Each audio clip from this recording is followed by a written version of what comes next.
defamation is an interesting one. One thing I was thinking about asking you about was kind of how chaos would work in accordance with, say, people being investigated for crimes. Because obviously in criminal investigations, I know you've already said like, oh, well, we would just help the law. You just have to go by that.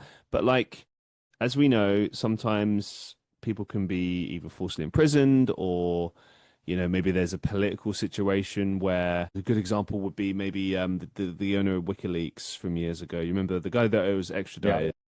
Yeah, Julian Assange. Julian Assange, right.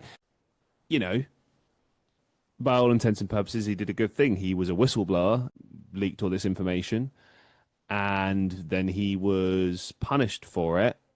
He managed to sort of elude prosecution for a while by living in an embassy. It's a really weird one.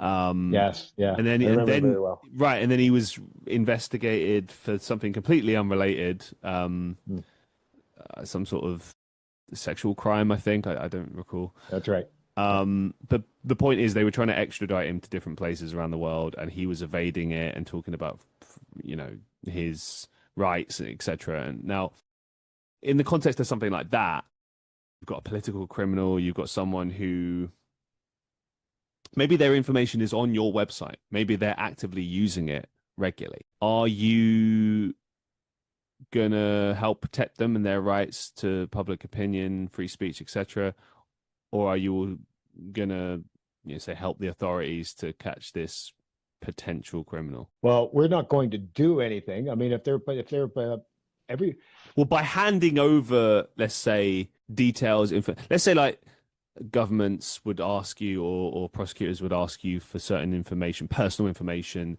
that, obviously what we mentioned before about like in the verification process, maybe there's phone calls that would be advantageous and they know that you have access to that. But I mean, a prime example would be if somebody posted something anonymously, but we knew who they were. So the first level of anonymous. So the chaos system knows who they are and they're verifying them. And then so they post an opinion and it's, something illegal or at least anyway, authorities want to know who that person is. Are we going to tell them who they are?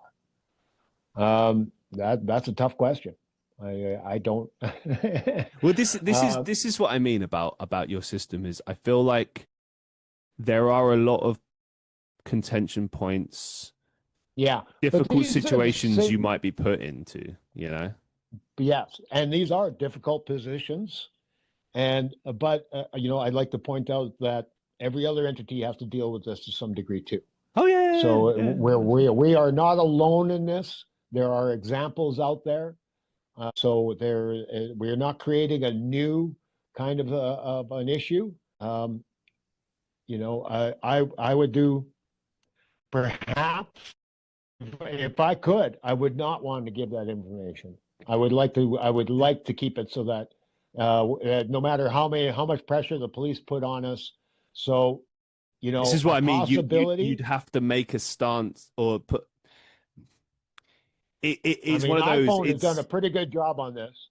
iPhone has done a pretty good job on this. You cannot access somebody's iPhone no matter how bad. The police have to crack it somehow. There's no way that there are back doors into your phone. Well, what normally happens with that is Apple will just give the information over. They will allow. No, they don't. They do. There's instances where they have. The criminal investigations, it's the police, man. Certain information, but not as far as a person's phone. From my understanding, they've never cracked a phone for a police investigation. That can't be right. I don't know.